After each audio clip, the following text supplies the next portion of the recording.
मुझे माफ करना रोमियो, मैं तुम्हारा इंतजार नहीं कर सकती। हमारे प्यार को जिंदा रखने के लिए मुझे मौत को गले लगाना होगा।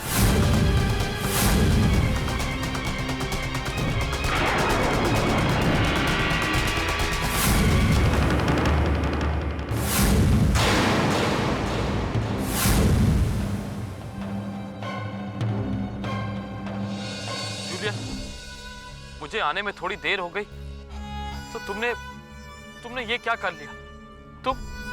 तुम मेरे लिए थोड़ा इंतजार नहीं कर सकती जूलियट?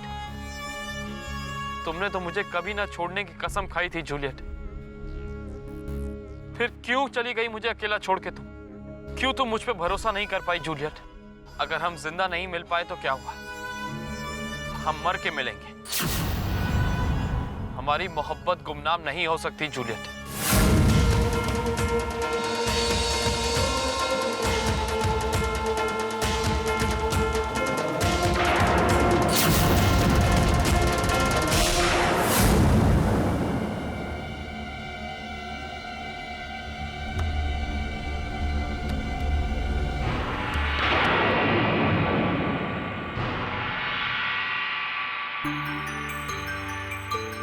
उठो रोमियो, उठो।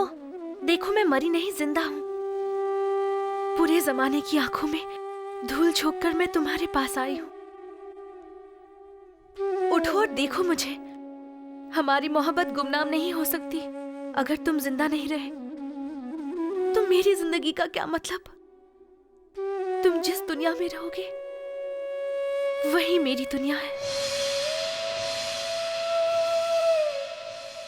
और मैं वहीं आ रही हूं तुम्हारे पास।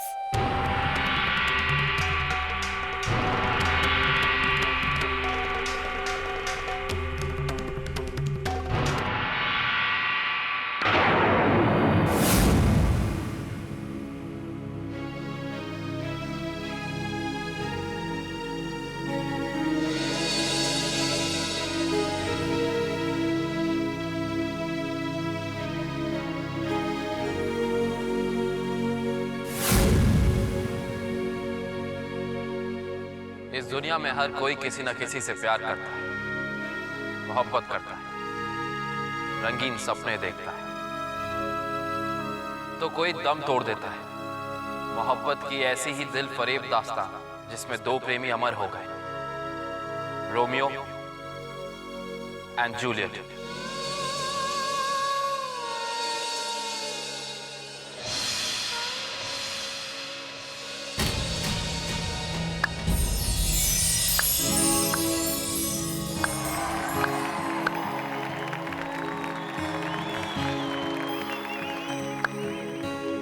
वाह भाई वाह, तुम लोग तो कमाल के एक्टर हो। एक पल के लिए मैं भी भूल गया कि इस स्टेज पे जो कुछ भी हो रहा है वो एक नाटक है। वैसे आज एक बात का एहसास मुझे हो गया कि मोहब्बत का इजहार करने में भले ही कितनी देर लगी, लेकिन इजहार के बाद रिश्ता कायम करने में देर नहीं होनी चाहिए। कल इस नाटक के किरदारों की सच्ची मोहब्बत देखने के बाद आज मैंने एक फैसला किया कि आज से 15 दिनों के बाद मेरी और सरगम की जो मंगनी होने वाली थी वो अब नहीं होगी।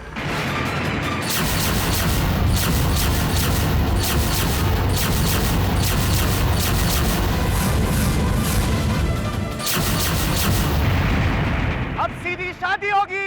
आप सब लोग इनवाइटेड हैं।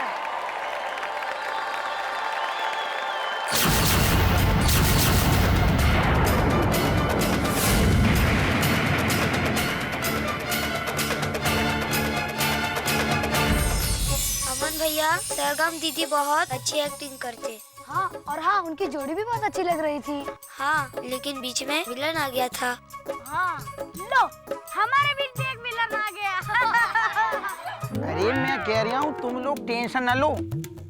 अरे मैंने तो ऐसे ऐसे विलन देखे हैं भैया, और फिर विलन तो हर फिल्म में होता है। अरे मक्खन सिंह, मुझे ये बताओ कि इस फिल्म में क्या होगा? क्या होगा? मतलब कि व्हाट हैपेंड? अरे भैया, पर इस कहानी में तो ट्विस्ट है। और ये अपना जो विलन है ना, मुझे तो हीरो ही जैसा लग रहा है। पर मेरा नाम भी मक्खन सिंह ऐसे ही नहीं है। हाँ, और मेरी खोपड़ी की झोपड़ी में एक बहुत बढ़िया प्लान है। तुम लोग सुनोगे तो कहोगे वाह भाई वाह। लेकिन मक्खन सिंह, आपके खोपड़ी के लालटेन में तेल कहाँ है? क्या मतलब? क्या मतलब? याद है पिछली बार क्या किया था? क्या किया था? दादाजी का चश्मा ऊपर से फेंक दिया था और रुमाल मेरे नीचे आ गए थे। इसके लिए हमें अपना प्लान नहीं सुनना। चलो दोस्तों। अरे पिंटू, मेरी एक बात, एक और। ये पिंटू मेरी हर बार पोल खोल देता है। इसका तो कुछ ना कुछ करना पड़ेगा।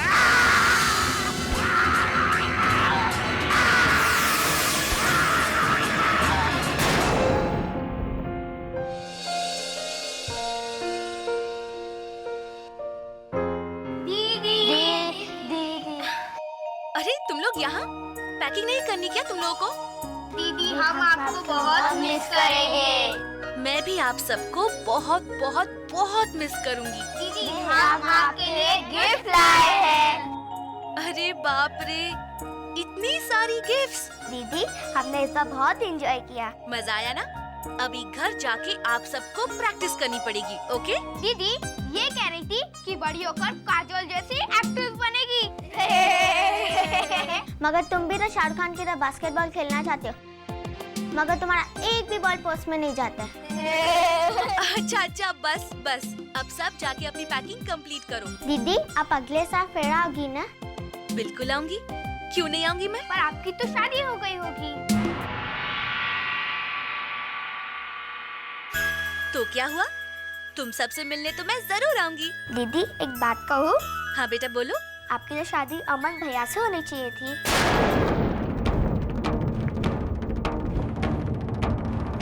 आप दोनों की जोड़ी कितनी अच्छी लगती है।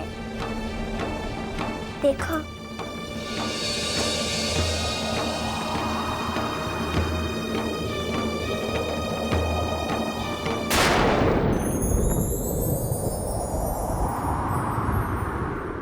अच्छा बस बस बस, बहुत हो गया मजाक। अब ये बताओ, कुछ पूछना है? भैया एक आखिरी सवाल, हाँ पूछो ना। आप इतना अच्छा बास्केटबॉल खेलते कैसे? इसमें क्या है, थोड़ी मेहनत करो, थोड़ी सी प्रैक्टिस करो। बास्केटबॉल क्या है, कोई भी गेम सीख जाओगे तुम लोग। अरे अमन भैया, आप यहाँ पे बैठे हो, मैंने दादी जी और बुआ जी दोनों को ठिकाने लगा दिया और सामान को। अब नहीं, मैंने दादी जी और बुआ जी को गाड़ी में बिठा दिया है और सामान को मैंने ठिकाने लगा दिया। मैं और पिंटू तो दोनों निकल रहे हैं, आप जल्दी से चलो, बताइए। चल पिंटू चल। ये कह रहा था कि ज्यादा मेहनत करो, अपने आप सीख जाओगे। फिर क्या, अगले साल जब मैं आऊंगा मुझे हरा देना। भैया पर आप अगले साल आओगे? क्यों नहीं आऊंगा? लेकिन सरगम दीदी तो नहीं आएगी, उनकी तो शादी हो जाएगी।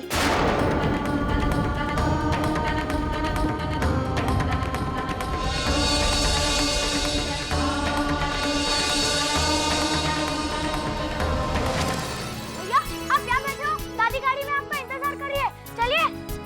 और ओए, तुम्हारे मम्मी पापा तुम्हारा इंतजार कर रहे हैं, घर नहीं जाना? चलो। Okay bye bye. अगले साल मिलेंगे। लगता है अमन यहाँ आकर कुछ ज्यादा ही फ्रेश हो गया है। इश्क का बुखार तो नजर आ ही रहा है, पर मेरा नाम भी अंजलि है। सरगम की तार को ऐसे खींचूंगी कि प्यार का सुरताल ही बेसुरा हो जाएगा। भाभी साहब, देर क्यों लग रही है? पता नहीं जीजी। अरे बच्चे गाड़ी में बैठे कि नहीं? वो तो बैठ जाएंगे। अरे लाड़ी, तुम बाहर क्यों खड़ी हो? बैठो ना।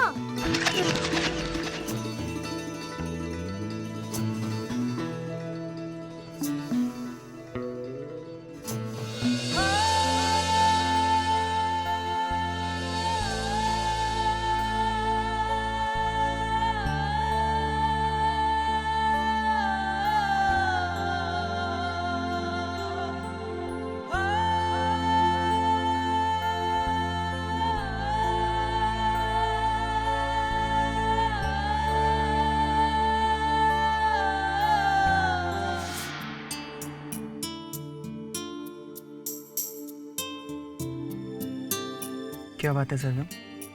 बहुत चुप चुप बैठी हो। मेरी किसी बात से नाराज हो क्या सरगम?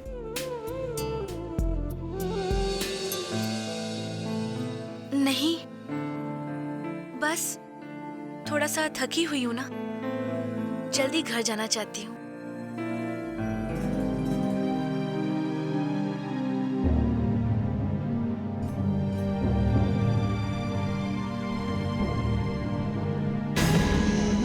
सरगम, अचानक तुम एक पहेली क्यों बन गई हो? जैसे बस कुछ दिनों की दूरी ने तुम्हें एक पहाड़ी झरने से शांत सरोवर बना दिया है। इस खामोशी से मुझे डर क्यों लग रहा है, पता नहीं।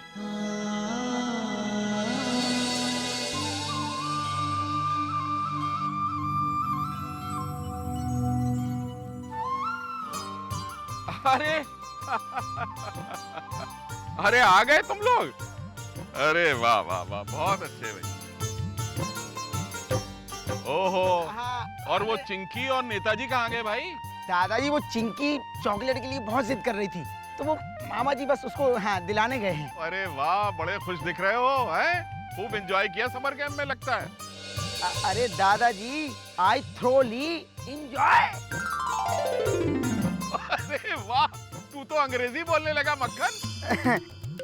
दादाजी, वो सरगम जी ने मुझे सब कुछ सिखा दिया। और बेटा कैसा रहा? तबीयत तो ठीक है ना तुम्हारी? जी दादाजी, मैं बिल्कुल ठीक हूँ। लेकिन बेटे कुछ खामोश दिख रहे हो। ऐसा कुछ नहीं है दादाजी। इनफैक्ट मैंने कैंप में जो 2-3 दिन बिताए हैं वो बहुत हसीन पल थे। वैसे भैया साहब, अमन ने कैंप में बहुत यादगार पल बिताए हैं। वो सरगम के संग वो। बुआ दादी प्लीज। जिज्जी, आप मेरे पोते को तंग मत करिए। मैं अपने कमरे में जा रहा हूँ, थक गया हूँ। ठीक है बेटा, आराम करो, हम फिर बात करेंगे।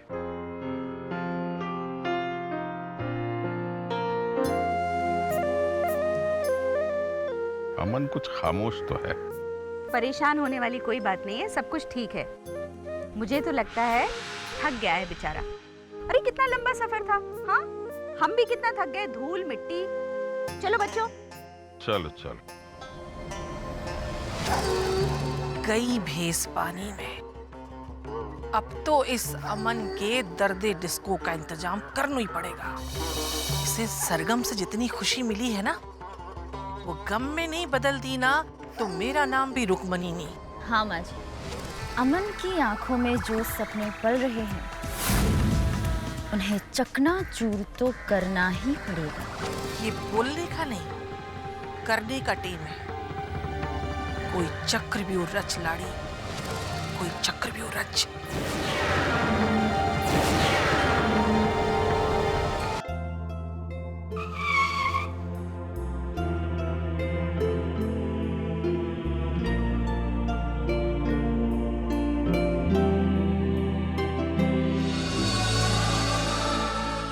अरे वाह, मेरी प्यारी सी गुड़िया वापस आ गई। आ बेटिया, कैसी है तू बेटा? बता, कैसा रहा कैंप? बस बाबा, वो ठीक था।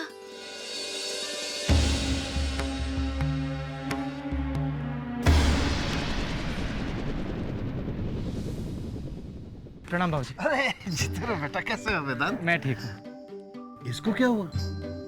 कैंप में किसी के साथ कोई अनबन तो नहीं हुई थी ना? नहीं बाबूजी, ऐसी तो कोई बात नहीं है। फिर भी मैं देखता हूँ। जाओ बेटा जाओ। जी।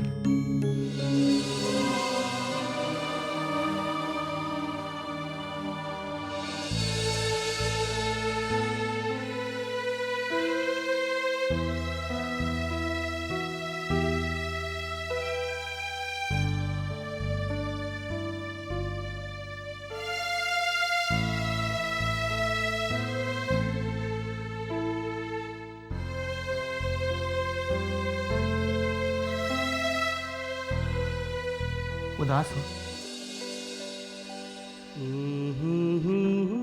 होता है। मैं भी ऐसे दौर से गुजर चुका हूँ।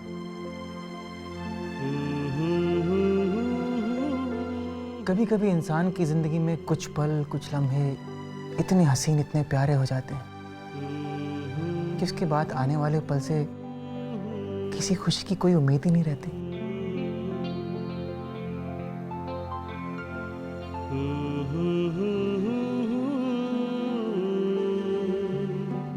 मेरी आंखों में देखो, तुम्हें तुम्हारा चेहरा दिखाई देगा, और ऐसा ही चेहरा मेरे दिल में भी है।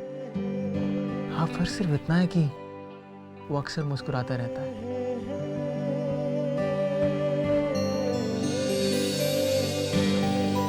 क्या बात है सरगम, मुझे बताओगी नहीं? क्या मैं तुम्हारी जिंदगी में किसी अनचाही चीज की तरह हूं? क्या मुझे जबरदस्ती तुम्हारे गले बांध दिया गया है? नहीं वेदांत, ऐसी बात नहीं है। तो फिर क्या बात है? बोलो सरगम, क्या बात है? मेरा एक एक पल तुम्हारे संग के लिए तरसता रहता है। जब मैं तुम्हारे साथ नहीं होता हूं तो सिर्फ तुम्हारे बारे में सोचता रहता हूं। अगर मेरा दिल सिर्फ और सिर्फ तुमसे प्यार करता है तो मैं क्या करूं? क्या ये कोई अपराध है? जवाब दो। नहीं, लेकिन प्लीज मुझे समझने की कोशिश करो। मेरी खामोशी, मेरी उदासी, उसका ये मतलब मत निकालो।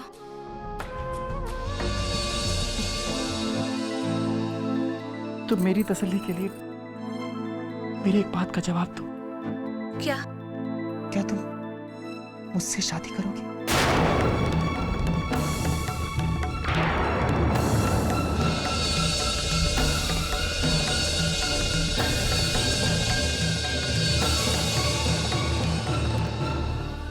हाँ वेदांत,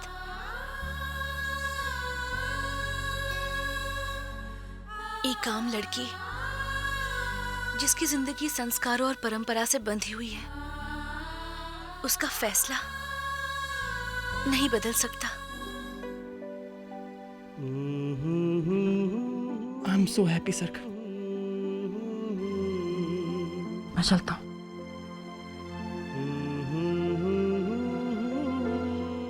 शाम को तुमसे मिलने जरूर आऊंगा। बाय।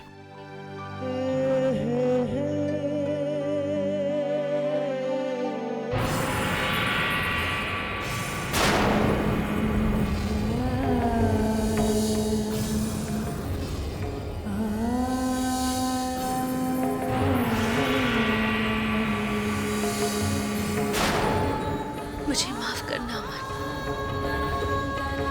मैं दिल की आवाज अनसुनी कर रही हूँ। तुम्हारे बगैर मेरी जिंदगी अधूरी है, पर प्यार क्या फर्ज से बढ़कर होता है? माँ बाप का कर्ज, मुझे माफ कर देना।